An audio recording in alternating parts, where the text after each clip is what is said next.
Magandang umaga po, no? Sir J. Martin ng DWAD. Mhm. Po. At General, unang-una ho, kayo na ho yung bagong upo na Regional Director ho dyan sa Calabarzon. Ano ho yung pinakang unang binago o yung hiningi yung adjustment sa ating mga personnel pag upo nyo po? Alam mo, Sir J, no?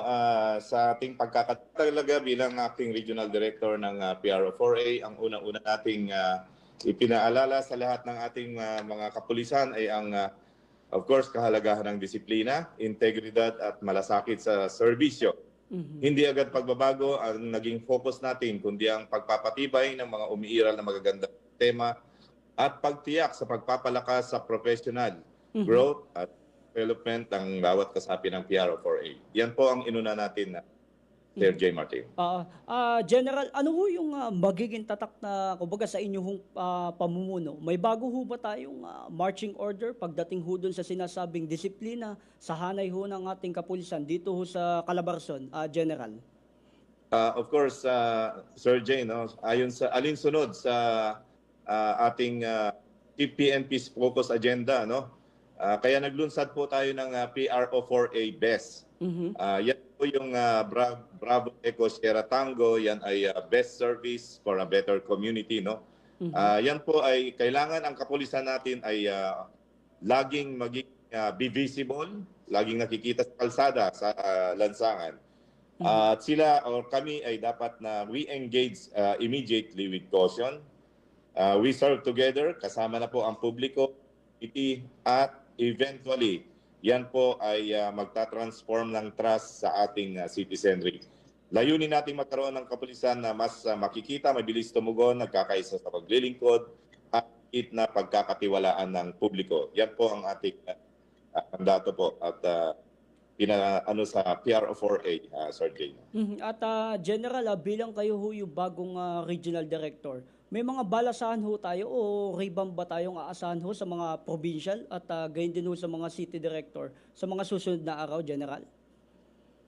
Sa ngayon po, wala pa tayong nakikitang pangangailangan para sa anong mga malawakang balasahan o revamp sa hanay ng ating mga kapulisan, Mhm. lalong-lalo na mga provincial directors, yung mga COPs.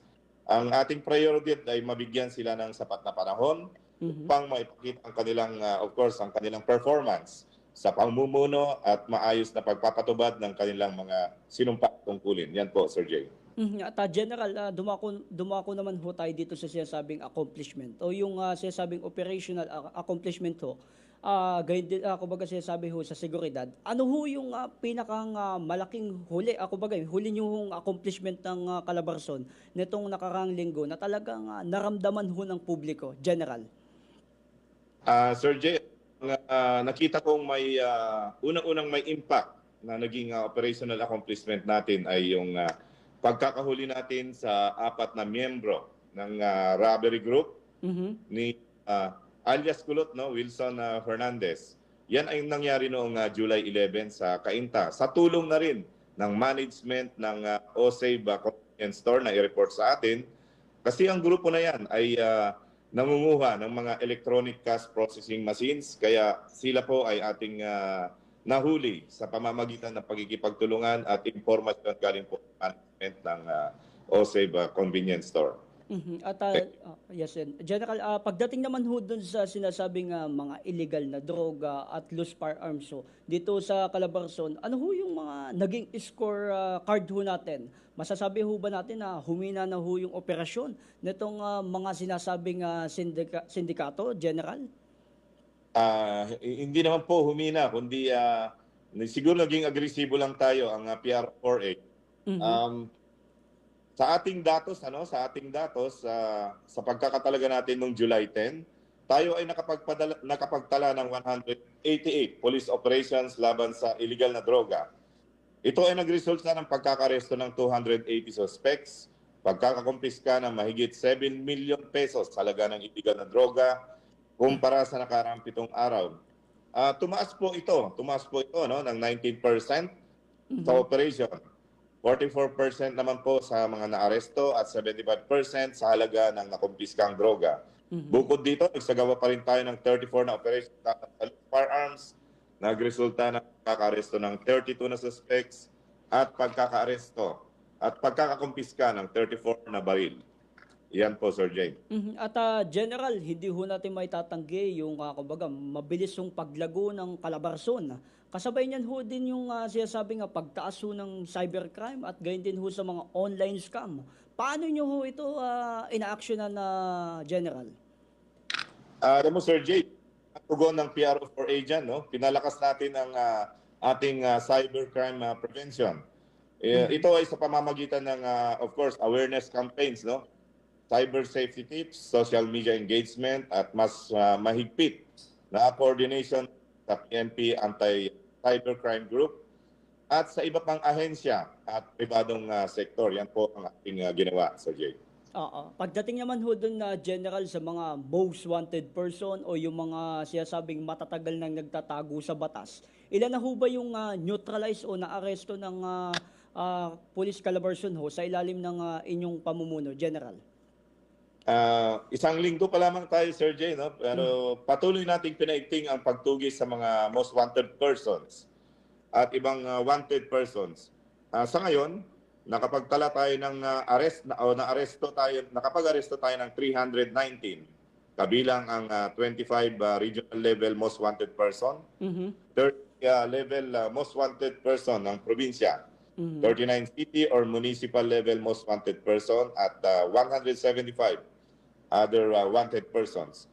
Ito ay bunga ng mas pinaigting na intelligence operations at koordinasyong action ng ating mga unit at sa mga allied na unit na rin ng ahensya ng gobyerno. Iyon po, Sir Jay. At General, maisingit ko lang ho ito. Dahil yung Calabarzon ho ay hub ng mga pabrika at cargo trucks ho, paano nyo ho nababawasan yung mga kaso nitong sinasabing hijacking at krimen ho sa mga lansangan, General? Alam mo, Sir Jay, no? Base sa ating mga datos o data, so far wala pa tayong naitalang insidente ng hijacking. Pero dahil ang Calabarzon nga ay isang sentro ng industriya at daluyan ng mga cargo trucks, pinaigting natin ng, of course, number one, police visibility, no, sa mga lansangan, strategic deployment, coordination natin sa mga transport groups, sa mga company, at ibang katuwang na ahensya. Isang specific ay close coordination natin sa Highway Patrol Group, sa LTFRB at LTO na rin upang maiwasan ng hijacking at iba pang klase ng krimen sa lansangan. Thank you. At General, maitanong ko lang ho, may mga natitira pa bang banta ho tayo dun sa sinasabing insurgency o yung mga makakaliwang grupo ho dito sa Calabarzon? Ano ho yung mga pinakanghuling update sa inyong internal security operation, General? Alam mo, Sir Jay, bagamat kasalukuyan ay wala pa tayong namomonitor na aktibong pagkilos o banta sa mga makakaliwang armadong grupo, gayunpaman ay patuloy ang ating intelligence monitoring at coordination sa mga security forces. Number one, yung Armed Forces of the Philippines, no? Lalong-lalo na yung kanilang mga intelligence units upang agad tugunan ang anumang posibleng banta sa ating seguridad, lalong-lalong lang dito sa Calabarzon area. At General, maisingit ko lang ho ito. Kumbaga talamak pa rin ho yung agaw motor o motor napping sa ilang bahagi ho ng Calabarzon nitong nakaraan. May mga malalaking sindikato ba ho o carnapping group tayong nabuwag, General? Alam mo, Sir Jay, patuloy pa rin na nating tinututukan ang mga insidente ng motorcycle theft o motor napping sa ilang bahagi ng Calabarzon. Sa kasalukuyan, bagamat wala tayong naitalang nabuwag na malaking grupo o sindikato, gayon pa man patuloy ang ating intelligence monitoring, case build-up at operation laban sa mga individual o grupong sangkot sa ganitong uri ng krimen. Alam mo, Sir Jay, nung ako ay Provincial Director ng Rizal PPO at nung ako ay Deputy Regional Director for Operations, marami na po tayong nahuling grupo. Ito kasi yung isang madali nilang mapera. Sinachap-chap yung mga motor at ibinebenta nila sa mga karatig lalawigan o cities, no? Isang nabuwag natin noon na grupo ay ang nagbebenta sa bandang Taguig. Pero ito ay nag-ooperate sa buong Calabarzon. So, yan po ang ating ipagpapatuloy ng mga inisyatibo, no, para eventually kahit somehow mabawasan natin itong mga activities ng grupo na to. Thank you.